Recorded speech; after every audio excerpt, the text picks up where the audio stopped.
Yeah, it's been awesome for me. I mean, I think the trip with Super Giants and the Super Giants family, and having the opportunity to come to the RPL as well, has just been amazing. As you said, 4 years now coming up, and yeah, we've played one final, and I felt last year we didn't quite live up to the potential of the team. It goes like that sometimes.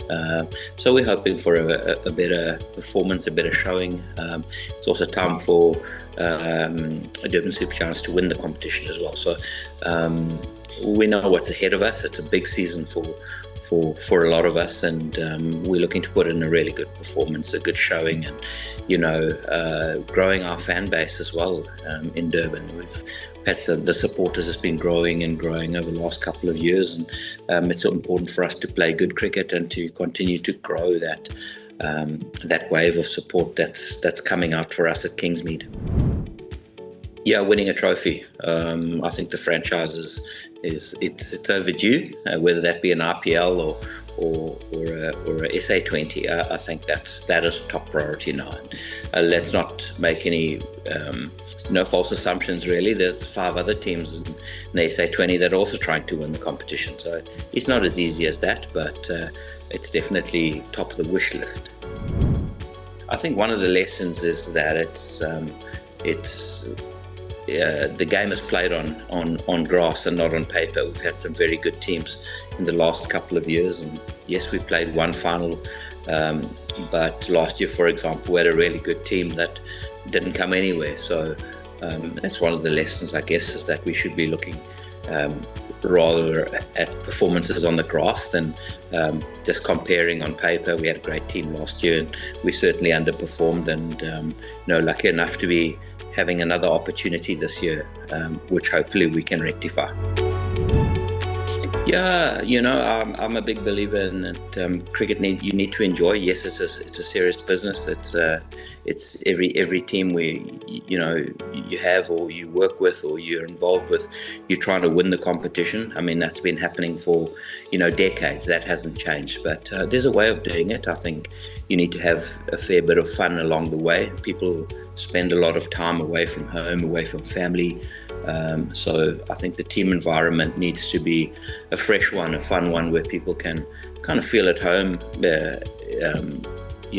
have friends, have a place where people can enjoy themselves, have a laugh, but at the same time making sure that when we're at practice or when game days come along, we're switched on. So it's just about building that balance.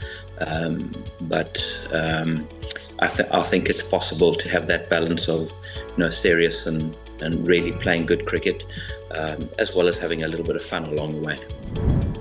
Have an environment where you can feel comfortable, where you can have a laugh, you can have a joke, you can enjoy something to drink or whatever it is.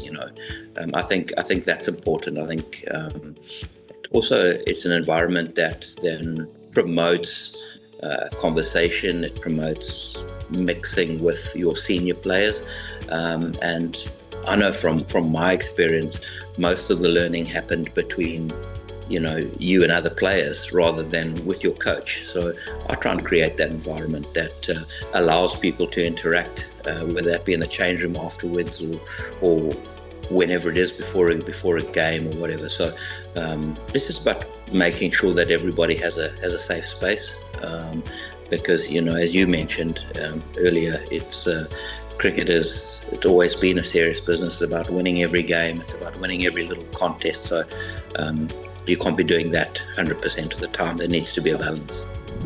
Yeah, I think as a coach, you're always happy to see players grow, and it's always nice to see, as you said, Maddie Britzker and Vian and Sir Brian, and there's a couple of others whose game has also grown since SA20 has started. And that was one thing that the IPL did for Indian cricket, and we're starting to see the same thing happening in South African cricket, where we're getting these guys coming through, whether it's Luandra Pretorius or Mapaka or whoever, these kids coming through. So SA20 is creating a lot of opportunity.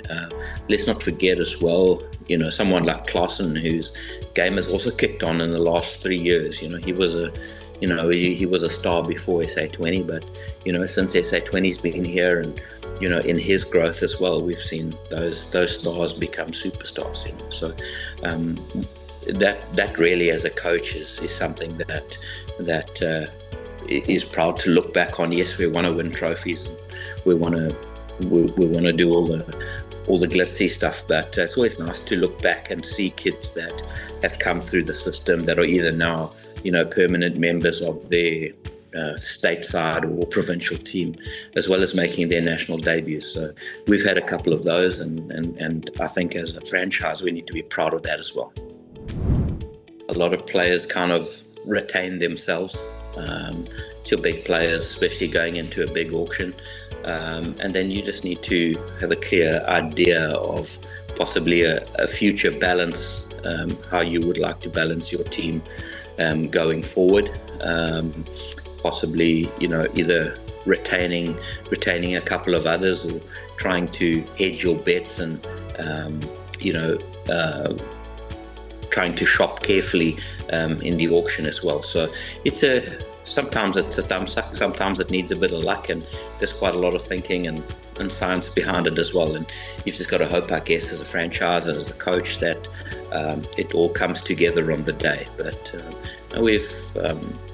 Klusener, for me, retains himself, and he's been outstanding, and he's a fine leader and a fine example to the kids. So if we shop wisely around him, there's no reason why we can't put another good team together.